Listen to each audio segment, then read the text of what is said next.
بسم اللہ الرحمن الرحیم لن تنالوا البر حتى تنفقوا مما تحبون صدق اللہ العظیم ان اللہ وملائکتہ یصلون علی النبی یا ایھا الذین آمنوا صلوا علیہ وسلموا تسلیما اللہم صلی علی محمد وعلی آل محمد وصحبہ وسلم۔ تمام سامعین کو میری طرف سے السلام علیکم ورحمۃ اللہ وبرکاتہ۔ اللہ سبحانہ وتعالیٰ نے قرآن مجید میں فرمایا کہ none of you believers will attain true piety unless you give out of what you cherish۔ یعنی اللہ فرماتا ہے کہ ہرگز بھلائی کو نہ پہنچو گے جب تک اپنی پیاری چیز رائے خدا میں خرچ نہ کرو۔ سامعین محترم، اللہ کے فضل و کرم سے رمضان کریم کا مبارک اور پاک مہینہ ہے، اور یہ گفتگو جو آپ سے ہے یہ صدقہ جاریہ ہے، ہماری قبر کی نجات کا ذریعہ ہے کہ اللہ پاک یہ اپنے ذکر کے صدقے ہم سب پر اپنا رحم اور کرم فرمائے۔ اللہ سبحانہ وتعالیٰ نے فرمایا قرآن مجید میں کہ تب تک بھلائی انسان مومن ایمان والا جو ہے وہ نہیں پائے گا جب تک اپنی پیاری چیزوں میں سے رائے خدا میں خرچ نہ کرے۔ اب خیرات یعنی کرنے کے دو ڈیفرنٹ ٹائپس ہیں۔ ایک طریقہ یہ ہے کہ آپ پبلکلی خیرات کریں، یعنی لوگ آپ کو اللہ کی راہ میں خرچ کرتے ہوئے دیکھیں، اور یہ بہت اچھی بات ہے۔ رب نے خیرات کا حکم فرمایا ہے، تو کوئی دیکھے اور کیا سمجھے کیا سوچے یہ اس کا معاملہ، مگر اگر آپ کی نیت یہ ہے کہ میں اپنے اللہ کی رضا کے لیے کر رہا ہوں تو الحمدللہ خیرات کرنا بہت اچھا عمل ہے۔ دوسرا جو طریقہ ہے، جو ٹائپ ہے، وہ خیرات کرنا مگر خفیہ طریقے سے، giving charity in secret۔ اس کے حوالے سے بہت سبق آموز ایک واقعہ ہے حضرت زین العابدین رضی اللہ تعالیٰ عنہ کا۔ سامعین محترم، آپ فرماتے تھے کہ خیرات کرنے سے انسان کی قبر منور ہوتی ہے، اللہ تعالیٰ انسان کا دل روشن کر دیتا ہے، اور قیامت کے دن جو سختی ہے وہ خیرات کرنے کے صدقے اللہ تعالیٰ اس بندے پر کم کر دے گا۔ آئیے سنیے کہ حضرت زین العابدین رضی اللہ تعالیٰ عنہ کس طریقے سے خیرات کرتے تھے۔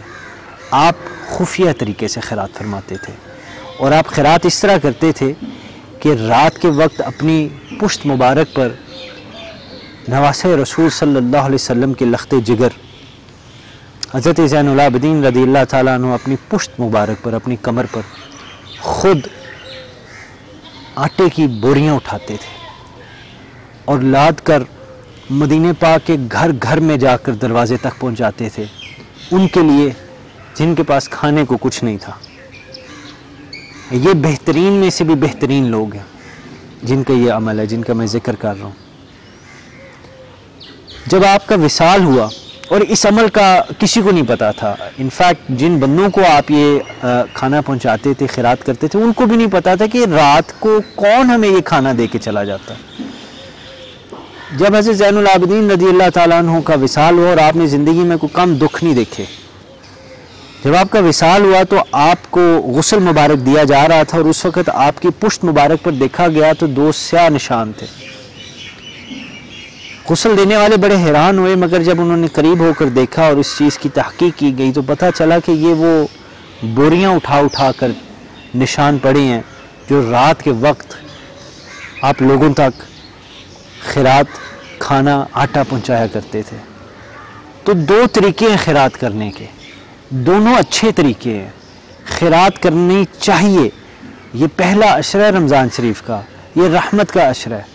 اگر خدا کی رحمت کے ہم طلبگار ہیں، جو الحمدللہ ہم سب ہیں، اور ہمیں ضرورت ہے اس چیز کی، اپنی نمازوں پر، اپنے روزوں پر، اپنی عبادات پر ناز نہ کیجیے گا۔ ہمیں اللہ کے رحم و کرم کی بہت ضرورت ہے، ہم بہت گناہگار لوگ ہیں۔ تو اللہ تعالیٰ نے ایک طریقہ نجات کا یہ خیرات کے ذریعے بنایا۔ رب فرماتے ہیں میری راہ میں اپنی بہترین چیزوں میں سے دو، تو بہترین چیزیں مال و دولت ہی آتی ہیں۔ تو ان میں سے جب انسان خیرات کرے تو دو طریقے ہیں، ان میں سے جو بہترین طریقہ ہے وہ خفیہ خیرات کرنے والا ہے، پبلک کے لیے اگر آپ کرنا چاہتے ہیں کہ لوگ آپ کو دیکھ رہے ہیں، صرف اللہ کی وری کریں، یہ سوچیں کہ اللہ سبحانہ و تعالی ہماری یہ خیرات کو قبول فرمائے، بندوں کی باتوں پر زیادہ توجہ نہیں دینی چاہیے، خیرات کیجئے۔ اور رات کو یا خفیہ طریقے سے جو آپ خیرات کریں گے وہ یاد رکھیے کہ عبادت کی جو زینت ہے نا، جن کا نام زین العابدین ہے، یہ ان کا طریقہ کار تھا، اور اللہ سبحانہ و تعالی ان کے وسیلے، ان کے صدقے، ان کے واسطے اللہ تعالی ہماری بھی مغفرت فرمائے۔ اور دعا کیجئے یہ جو سلسلہ ہے، کم از کم رمضان شریف میں میری کوشش ہے کہ ہم روزانہ کسی نہ کسی ایک موضوع پر ضرور گفتگو کریں۔ یہ دعا کیجئے اللہ سبحانہ و تعالی جاری و ساری رکھے، اللہ میرے دل میں ریا نہ لائے، اللہ مجھے ان مصیبتوں سے بچا کے رکھے، میرے دل میں تکبر نہ آئے۔ آپ میرے لیے دعا کیجئے گا، میں آپ کے لیے دعا گو رہوں گا انشاءاللہ تعالی۔ اگر زندگی رہی تو کل پھر اسی وقت ملاقات ہوگی۔ السلام علیکم ورحمۃ اللہ وبرکاتہ۔